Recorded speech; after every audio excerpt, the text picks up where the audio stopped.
Are you a victim? No, you're not a victim, right? All right, so let's talk about this. The drama triangle. Have you ever heard of the drama triangle? So the drama triangle is basically this idea of how you get caught up in drama.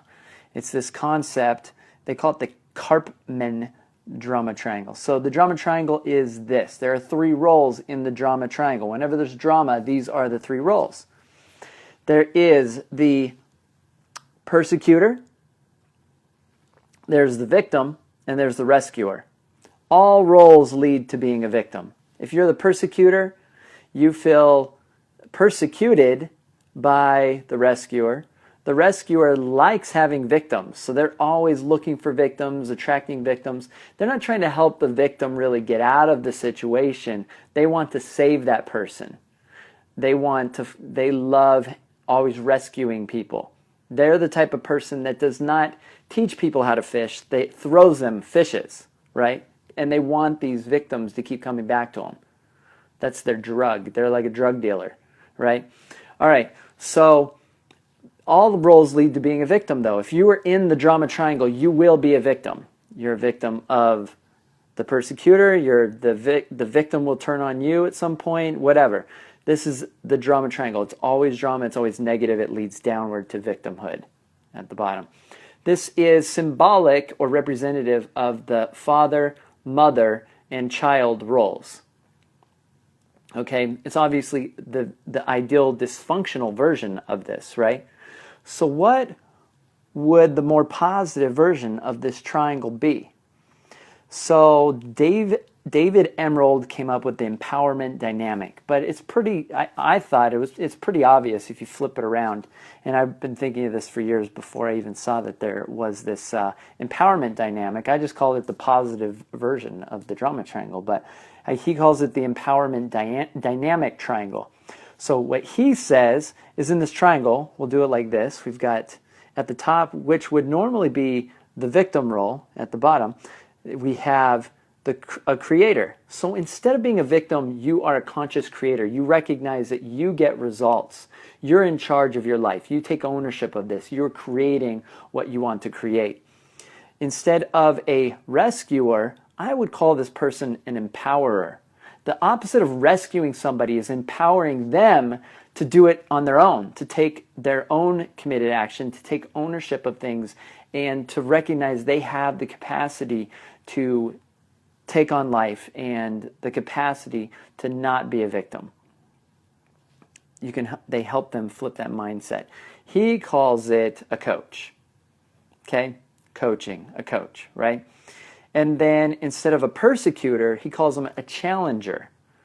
So instead of persecuting somebody, this person instead of giving, ideas, feedback in a way that was making people feel bad, persecuting them or putting people down, the goal instead would be to dish out tough love maybe, but to challenge them, challenge their thinking, challenge their mindsets, their skill sets, to shift them towards being a creator, away from being a victim.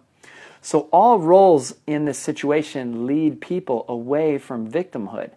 If you are an empowering coach and empowering people, you're leading them towards being a creator, towards being empowered so that they can create and create more and have a better life, a better experience, a different perspective.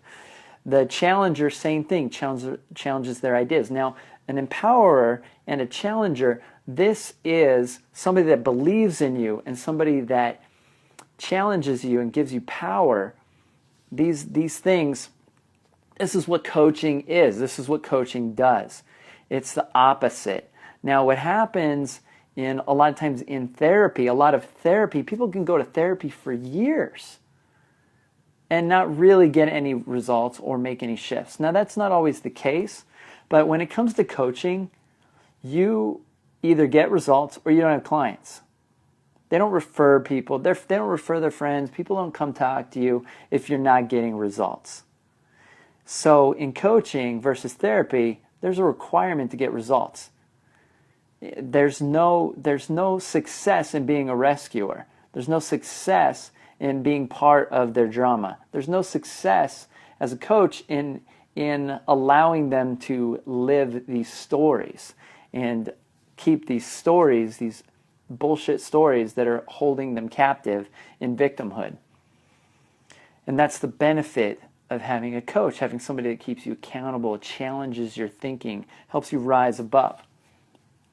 I love getting coached. I love coaching because it's empowering. It's empowering for me, and it's empowering for the person I'm coaching. We both become creators. We're co-creators. It's beautiful. So anyway, I'm Jason Hull, and if this sounds like something interesting to you, let's have a conversation. Let's have a conversation. And that's it. So don't be a rescuer. Empower others. Let them know that they can do their own thing. They can take it on. Nobody wants, unless people don't need your help. They don't want your help. If they're not asking for your help, don't start offering their help. Empower them. You can do it. Instead of, oh, let me get that for you. Okay? Same thing with our kids. I have to consciously recognize this with my kids.